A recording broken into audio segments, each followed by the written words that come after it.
Hey, horror fans! Once again, it is me, the Horror Miser Money G. It's time to review the latest supernatural horror film. This is a German slash British collaboration. It is the supernatural horror film called Baghead. Yes, Baghead. Y'all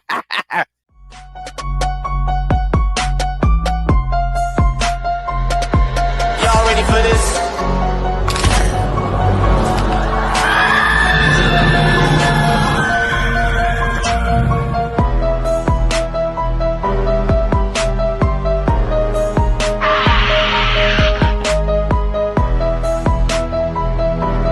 Hey, horror fans! Once again, it is me, the Horror Miser Money. Now, Baghead is a 2024 German-British supernatural horror film. It was directed by Alberto Carrero.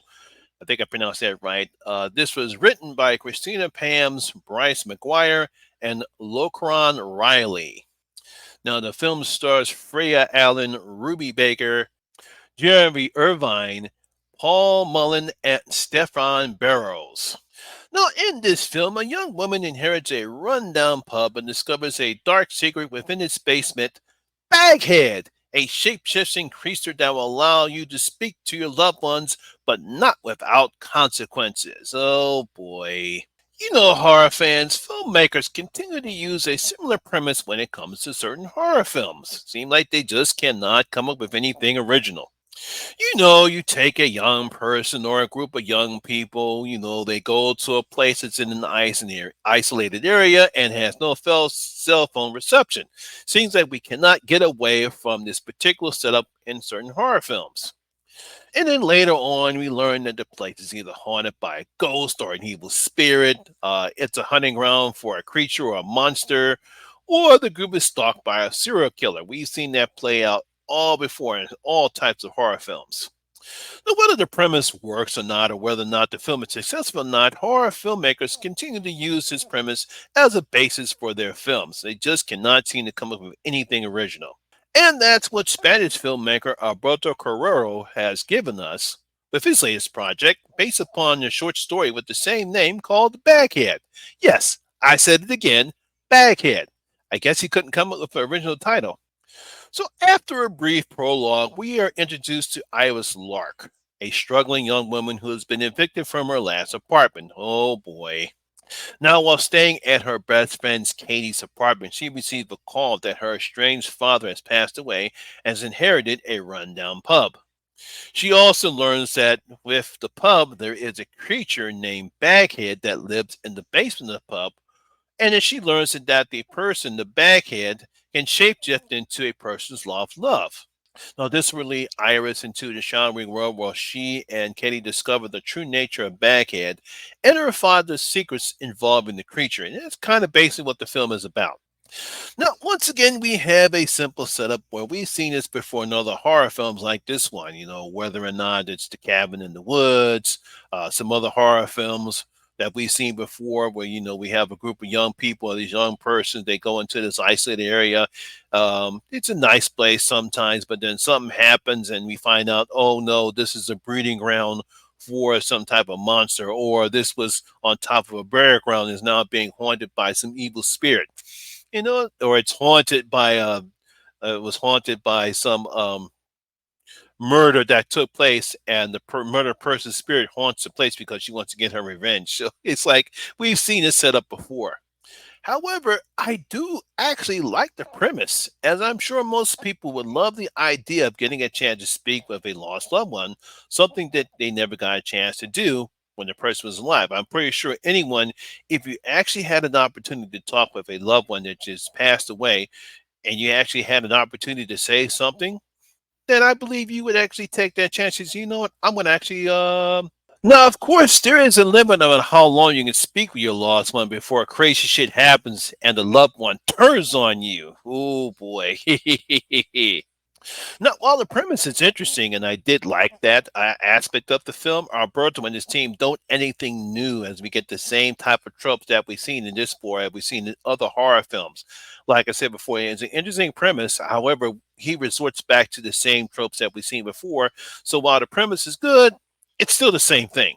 That's because we know that either Iris or someone else will abuse the time limit, and then the crazy shit hits the fan, and then she and Katie would have to fight for their lives, and that's what kind of happens in this film. Now, the film does look pretty good, using a rundown tab that gives the film the right amount of attention and suspense you need for a film like this. It's very well competently made. You know, you have this very dreary rundown tab. It's dark, it's eerie. It adds to the presence, it adds to the atmosphere to the films. You really got to give Alberto and his team credit for how the film looks and feels. We get some type of character development as we get some decent back and forth between Iris and Katie, where one believes that this thing could solve all her problems, while the other one believes that this is too dangerous and they should just sell the place and get the hell out. Now, English actress Freya Allen, known for her work in the Netflix series The Witcher, does a good job as a struggling Iris.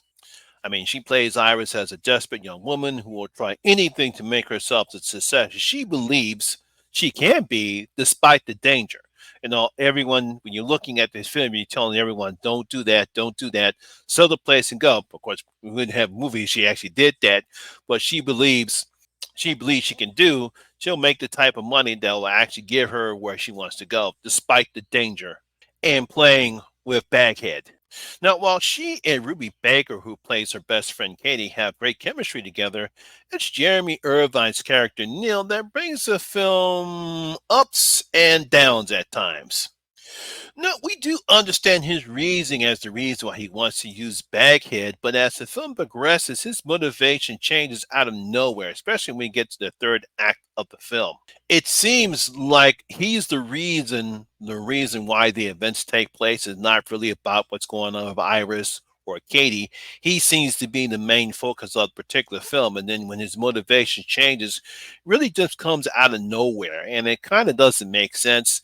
I don't know if the writers were trying to take advantage of his situation and make it play more on him instead of Iris, but you would think that the whole film should be focused on Iris, not on Neil. There's a couple of nice jump scares, and you have your typical exposition scene regarding the origins of Baghead, and the look of Baghead doesn't make the fur or the film any scare at all. I mean, it's the typical. We get little things about when we actually see the actual Baghead witch.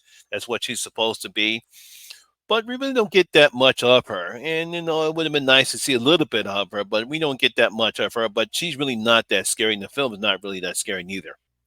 So, despite the interesting premise and some nice acting from the lead actress, this is your usual horror film. It's okay. It's not bad, but then again, it's not good neither.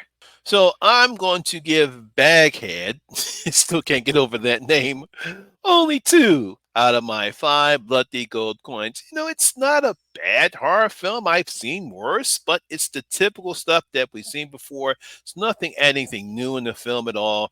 It's not scary. We got some nice atmosphere. We get a couple of kind of decent jump scares. And like I said, Freya Allen, she's good in the film. I like her performance as well.